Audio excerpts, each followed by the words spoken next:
Hello, I'm the Power Novelist, your captain to the Rough Season Media, and I'm back for another collection update.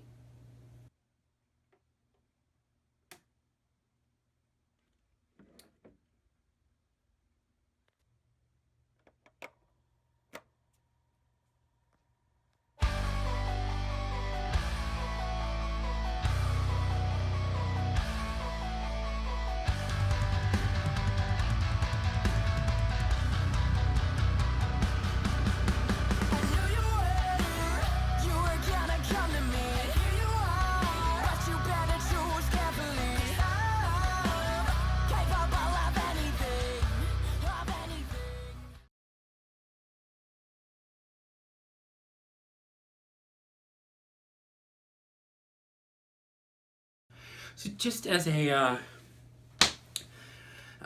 just a little bit of cleanup, there was a video that I was going to post that was a companion piece to the concert diary I just posted on my channel.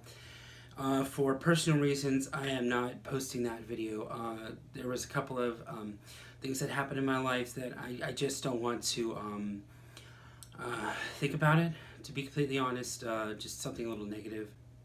What I will do is talk about the record that I picked up during that concert when we get to that here shortly. But first, I'd like to talk about what I've been listening to, what's kind of been on heavy rotation on my turntable. One of the ones, and I'll talk about it later when I show it, is one that I picked up recently that I haven't shown you yet, but I'll show you a couple things that I have shown before and kind of what I've been playing.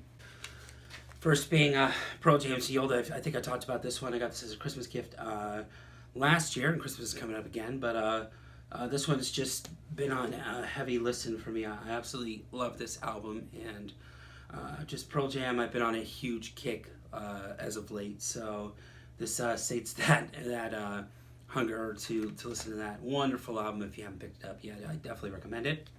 Another one that's been on heavy rotation is Reflex, The Politics of Dancing.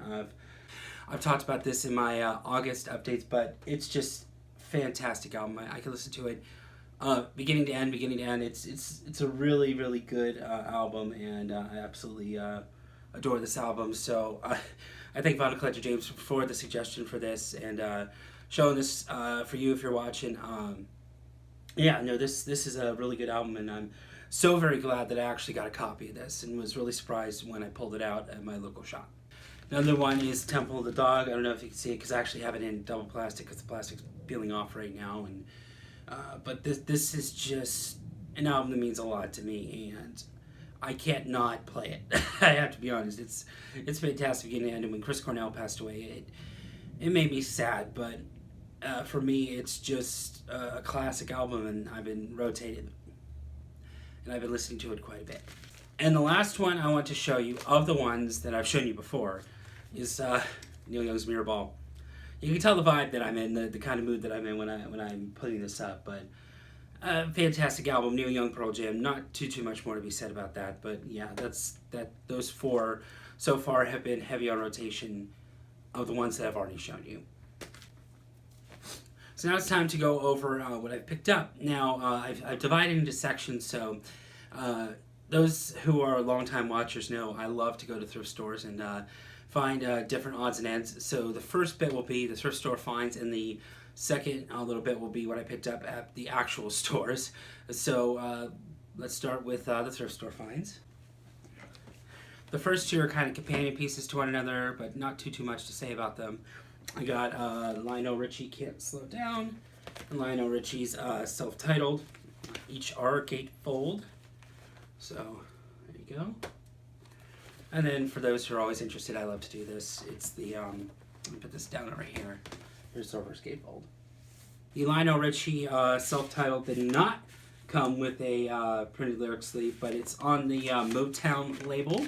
And the Can't Slow Down actually did come with the printed lyric sleeve. And here's the, oh yeah, goes this way. Here is the gatefold and the reverse gatefold.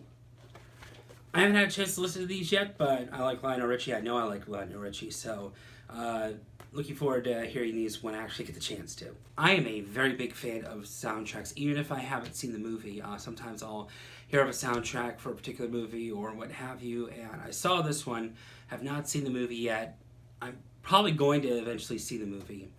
But this one, I couldn't pass it up just because of who was on it. But it's the soundtrack to Vision Quest. It has Journey, Johnny Waite, The Style Council, Madonna, Don Henley, Ronnie James Dio, his band, Red Rider, Sammy Hagar, Foreigner, and Madonna.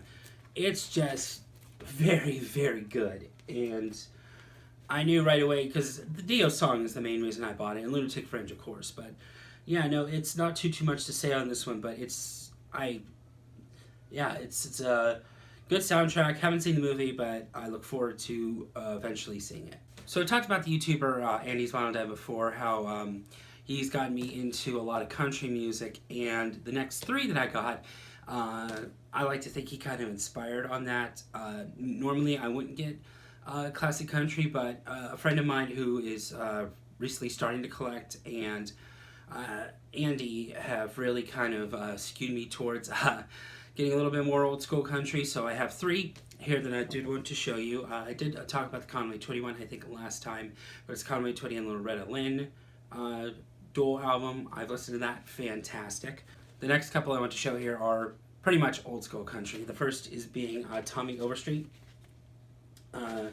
Very, very good. A little bit of ring wear and a little bit of a tear here, but the actual record on black vinyl was absolutely fantastic. Beginning to end, it was pristine condition. I couldn't pass it up for $1. I mean, for $1, I gave it a chance, and I really enjoyed it. The next one is Charlie Rich. Not too much more to say about that one. Another fantastic old school country album. Again, just standard black vinyl. Didn't come with any lyric sleeve. But it's very, very good in terms of, old school country, getting me into that vibe. And there's a little quirk that I really didn't like about this. If you notice, they actually folded, the person before me who owned this, folded the paper sleeve. It was very hard to get out of there. It angered me a little bit. But, when it comes to secondhand, you get what you get. I need to get a few more MoFi sleeves. I know, it's on the list, but still, absolutely happy to have this. It sounds fantastic.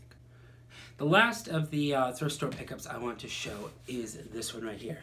The 4th annual Fanfare Reunion Show, recorded live, CMT. Here's the back. Not much known on this for me, but it's a whole bunch of live country music, and I love live stuff.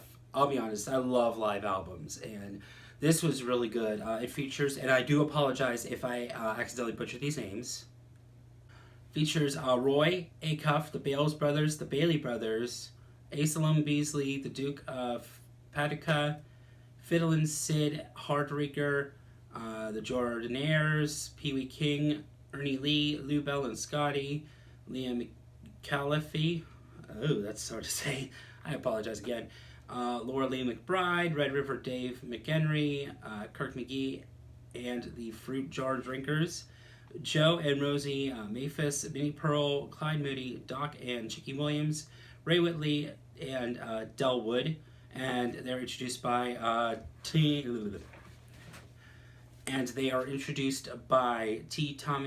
Cutrer, Whitney Ford, Pee Wee King, Liam McAuliffe, Minnie Pearl, and Ben Smather. So, fantastic. It's really cool, very different, and I like to collect a lot of different things that are different in my collection, but it's interesting. It's a time capsule of the time. But yeah, fun, very cool to have. So this next one has a little story behind it, and as I said at the beginning of the video, I was going to post a concert diary, and I have since scrapped that because of personal reasons. I still enjoyed the show 100%. I got to see Elantris, Insomnium, Lacuna Coil, and Epica of Baltimore, just to give you an idea. But the entire story, there were some things that happened post-fact as of recent that I just don't feel like posting the video, to be completely honest. But what I will do is talk about what I got, and that is Epica's Designer Universe, and I got it signed by one of the members of the band. Fantastic metal album. I'll show you the gatefold here, and the back and the reverse. It's a fantastic album from beginning to end. It's a limited edition. It's colored vinyl. I'll show you that here in just a second.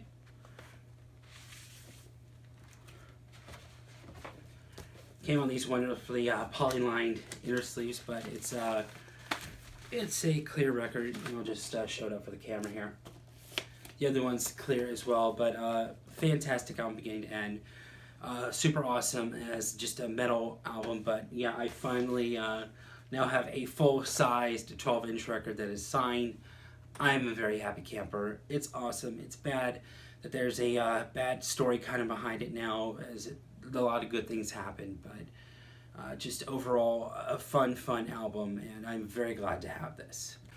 I don't know if I've talked about this artist before on my channel, but she's one that I kind of casually listened to, and when I saw this particular one, I had to pick it up. It was cheap, really cheap, and I'm glad I did, and that's Lapsley's Understudy EP.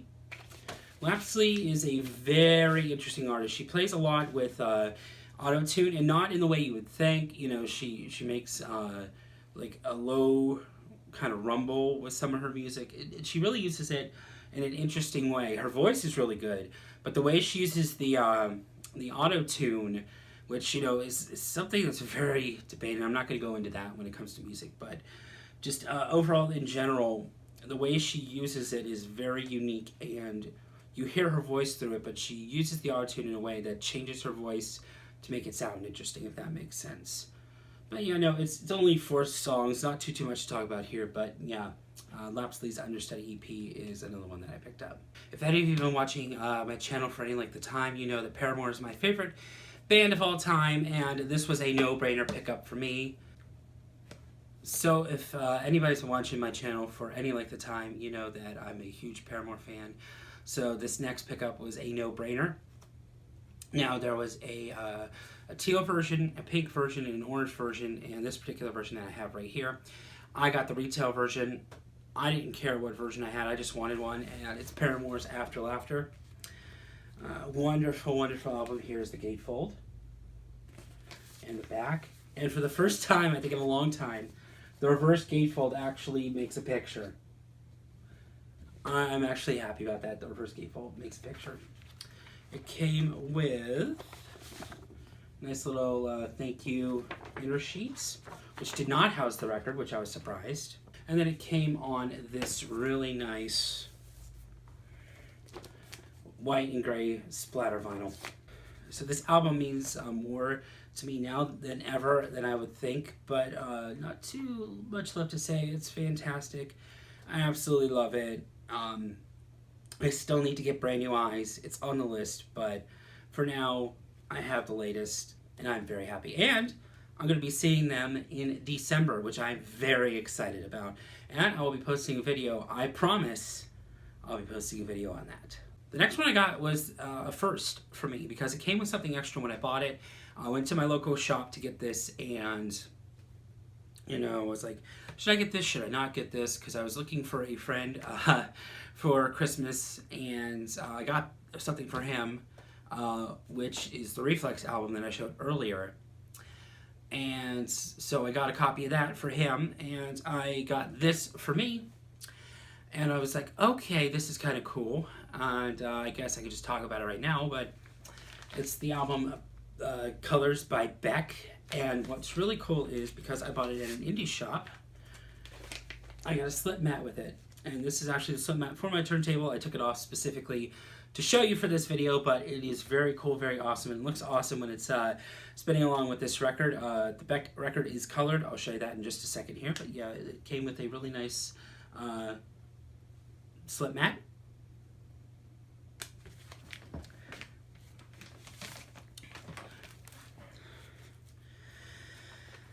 Comes with a cool kind of lyric sheet, very minimal, but whenever they include the lyric sheet, I'm very happy. This album is on like a translucent candy red, I would call it. Very good album, but this is a rare, I think kind of a rare time where the B-side is better than the A-side, in my opinion. This was the album that I was talking about earlier that was in heavy rotation. This is in heavy rotation as well as the other couple that I showed at the beginning of the video. The last pickup for this video that I want to show you, I actually just got yesterday, as in the day before I filmed this. I had to get a new battery on my phone. While I was waiting for my phone to get fixed at the mall, I decided to go to Barnes & Noble. They had Vinyl Day. So I was looking through there, found another record for my friend because we're doing a two-record exchange. So I found his, and it came with a free tote. But I got this particular one because I had a little bit of money on me. And I passed up American Idiot. I've wanted that for a while. I passed up Audio Slave. But as soon as I saw this one, I absolutely had to pick it up. This one means a lot, at least for now. It's Soundgarden's Down the Upside. And it's a gatefold. 180 gram. It sounds fantastic. Apparently this was a direct metal master. Sourced from the original tapes. Comes with a digital code. Even the digital code was, dressed very nicely, double-sided card. I was very happy to listen to this. I've only gotten half of this done, but sounds fantastic from what I heard. So as soon as I have this video up and uploading, I'm going to be listening to the second half of this. So that about wraps it up for at least this portion of everything, the pickups and everything. But I did want to talk very briefly about Black Friday Record Store Day, kind of what I'm interested in. I'm interested in the Greg Lake release because that means a lot to my family, just that song in general. The Silver Linings Playbook and the Poncier tape. There's a couple more that are kind of obscure and out there and interesting that I want, but those are my main couple. If you have any that you're interested in, be sure to let me know in the comments below. And I thank you for sticking around and watching my videos. I try to get them when I can. I live a very busy life. Records and YouTube are one of my many hobbies, and I'm just so very thankful to everybody who just happens to watch. So I will definitely be talking about just a post-Record Store Day thoughts and everything afterwards. You may not see those records until a little later this year, just because of different things and everything. I like to clump the Black Friday Record Store Day and Christmas kind of together, so it's kind of like one nice little mix of things. But I just wanted to talk a little bit just before the end of the video about Black Friday Record Store Day and what I'm looking to get. Again, I thank you for watching, and I will definitely not take 3 weeks again this time. There was an extenuating circumstance, unfortunately, in my life that stopped me from posting a video, but I'm back now, and hopefully I might take a little bit of time during the Thanksgiving break to talk to you guys about music, because I love music. It's my everything. However, until next time, like I always say, when the waters get rough, make sure you keep on sailing.